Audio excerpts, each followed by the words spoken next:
हर पल गुनगुनाने वाला तराना छोड़ जाऊंगा, कहीं पर भी रोने का बहाना छोड़ जाऊंगा। बिछड़ने का दर्द तो हमें भी है आपसे, लेकिन आप में ज़िंदा रहने वाला ज़माना छोड़ जाऊंगा, ज़माना छोड़ जाऊंगा। नमस्कार, अभी आप देख रहे हैं जोश भारत और हमारे बीच उपस्थित है और राष्ट्रीय कवि प्रेम सागर पांडे जी।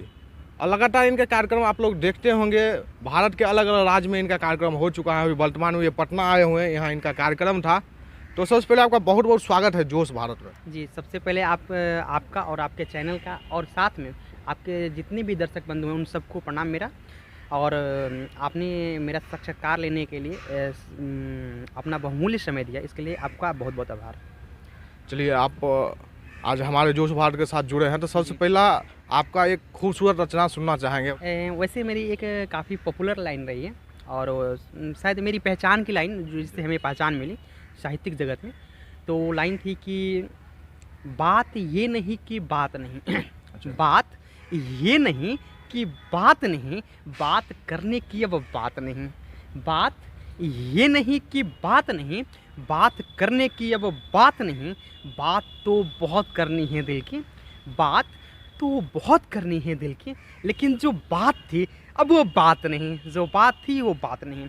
तो ये मेरी रचना थी, जिससे मेरी लगभग साहित्य जगत में एक छोटी सी तुच्छ पहचान मिली। और आगे माता बागेश्वरी की जैसी कृपा पहचान बनती जाएगी। उनके ऊपर सारी चीज़ें हमने छोड़ दिया है और जो मेरा कर्म है वो कर्म दिन प्रतिदिन अग्रसर अपने कर्तव्य पथ पर रह रहे हैं। ये शुरुआत आपने कब किया, क्योंकि जो आप सुनाए काफ़ी अच्छा रचना था। ये हमें बताइए कि आपका शुरुआत कहाँ से हुआ था।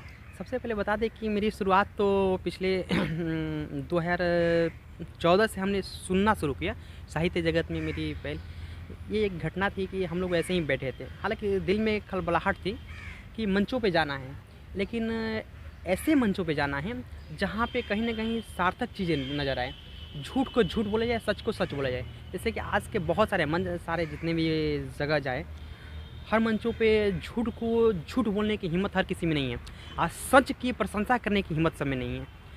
तो हमने एक ऐसे मंच की तलाश करने की कोशिश की जहाँ पे सच की प्रशंसा की जाए और झूठ की कहीं ना कहीं विरोध की जाए। उस संदर्भ में एक आनंद पांडे हैं जो अभी रक्षा मंत्रालय में, उन्होंने हमें डॉक्टर कुमार विश्वास जी का एक वीडियो दिखाया। और डॉक्टर कुमार विश्वास जी हमारे आदर्श और गुरु जी हैं, उन्हीं के माध्यम से हमने साहित्य जगत में अपना पदार्पण किया। तो हुआ ये कि वीडियो दिखाया तो हमें लगा कि यार कुछ भी हो, ये इंसान वही बोलना है जो हम बोलना चाहते हैं। तो वहाँ से मेरी साहित्यिक मतलब कि जीवनी शुरू हुई। और उसके बाद हमने पहला मंच बहुत दिन, हालांकि 4-5 साल, मतलब 3 साल तक इधर उधर भटकने के बाद से पहला मंच हमारा हजरतगंज चौक पे लखनऊ में हुआ था। वो प्रियांशु वात्सल्य के संयोजन में था और उन्होंने हमें आमंत्रित किया था। और वहाँ से मेरी साहित्यिक जीवन मतलब कि शुरू हुई। और तब से आज माता बागेश्वरी की कृपा से लगभग भारत के 20 से 22 राज्यों में हमने अपना काव्य पाठ कर चुका। और इसी साल उम्मीद करते हैं कि विदेशी दौरा भी संभव हो पाएगा। 4 दिसंबर को नेपाल जाना है, उसके बाद मस्कट का भी तैयारी चल रहा है। अगर भगवान ने चाहा तो वो बहुत जल्द पहुँचेंगे। बाकी ये मेरी साहित्यिक जीवनी थी थोड़ी सी। चलिए, आप आगे क्या करना चाहते हैं साहित्य के क्षेत्र में। साहित्य के क्षेत्र में देखिए, एक होते हैं स्थापित कवि, जो आज से 5000 साल बाद, 10,000 साल बाद, 20,000 साल बाद लोग खुद को वहाँ पे स्थापित कर दे कि जो भी वंशज आएंगे वो लोग, उन लोगों के जहन में मेरा नाम गूंजे। तो मेरी इच्छा ये है, हम चाहते ये हैं कि अपने कर्मों के बदौलत खुद को उस जगह पे स्थापित कर दे जहाँ पे आज से 10,000 साल बाद, 20,000 साल, 1 लाख साल बाद हमारा नाम लोगों के अंदर जीवित रहे। बस मेरी यही इच्छा है और इसी इच्छा के साथ और उसी स्तर पे हम खुद को स्थापित करना चाहते हैं। स्थापित कर देंगे तो हो सकता है कि वो तो नियति काल जो होती है, समय चक्र तो तय वो करती है। हालांकि अभी हमारे हाथ में केवल कर्म है और उसी को केंद्र मान के हम अपना कर्म कर रहे हैं। और भी आपका रचना होगा काफ़ी सारा, तो उसमें से और जो रचना है कुछ हमें सुनाए। चलिए, तो एक मेरी काफ़ी, हालांकि मंचों पे आजकल यहीं पढ़ रहे हैं हम, उसमें मेरी एक रचना थी कि जा रहे हो तो मेरा एक काम कर दो ना, जा रहे हो तो मेरा एक काम कर दो ना, थोड़ा सा और हमें बदनाम कर दो ना। जा रहे हो तो मेरा एक काम कर दो ना, थोड़ा सा और हमें बदनाम कर दो ना। हम नहीं चाहते कि तुम्हें हम भूल पाएँ, हम नहीं चाहते कि तुम्हें हम भूल पाएँ, उम्र भर का ऐसा कुछ नुकसान कर दो ना। जा रहे हो तो मेरा एक काम कर दो ना।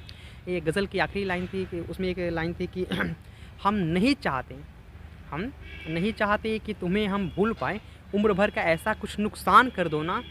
हाँ, कदम कदम पर तूने जो सँभाला हमें। अक्सर आप लोग देखे होंगे संबंध में ऐसा होता है कि अगर हम नहीं रहते तो इनका अस्तित्व मिट गया होता।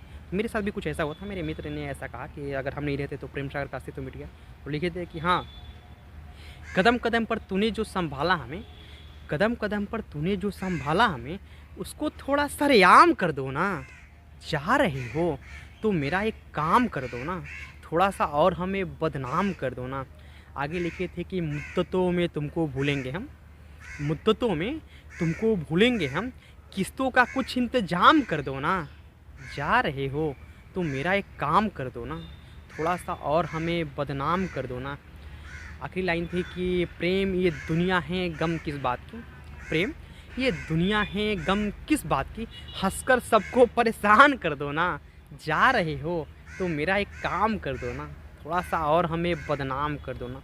ये आजकल मंचों पे काफ़ी मतलब कि श्रोतागण की भी मांग है।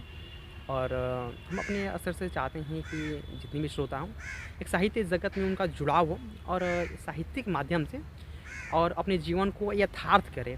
मेरी इसी अभिलाषा के साथ मंचों पे दर्शक बंधुओं से जुड़ने की कोशिश करते हैं। साहित्यिक जीवन में से जुड़कर अपने जीवन को यथार्थ बनाएं, साथ में एक सही दिशा दें। और सही दिशा दे के साहित्य एक ऐसा है, जहाँ तक मेरा मानना है कि आप दुनिया के किसी भी जगह पे चले जाइए, आपको अगर राष्ट्रपति बना दिया जाता है तो आप वहाँ पे टिक नहीं सकते हैं, ठहर नहीं सकते हैं। आपको वहाँ पे ठहराव के लिए साहित्य के शरण में जाना ही पड़ेगा, चाहे वो हिंदी हो, भोजपुरी हो, मतलब संस्कृत कोई भी हो, लेकिन आपको साहित्य के शरण में जाना पड़ेगा। जैसे आप वर्तमान में हम माननीय प्रधानमंत्री नरेंद्र मोदी जी का देख लीजिए, तो नरेंद्र मोदी जी रात को 2-2 बजे तक कवि सम्मेलन सुने हुए हैं, वो भी 25 साल तक सुने हैं। आप उनकी भाषण में देख सकते हैं कि उनके जो कटाक्ष रहते हैं, बात करने का सलीके रहते हैं, तजुर्बे रहते हैं, वो एक साहित्यिक परिदृश्य को कहीं न कहीं प्रदर्शित करते हैं। तो ये साहित्य की ये खूबी है और नरेंद्र मोदी जी आज कहीं न कहीं खुद को स्थापित कर चुके हैं।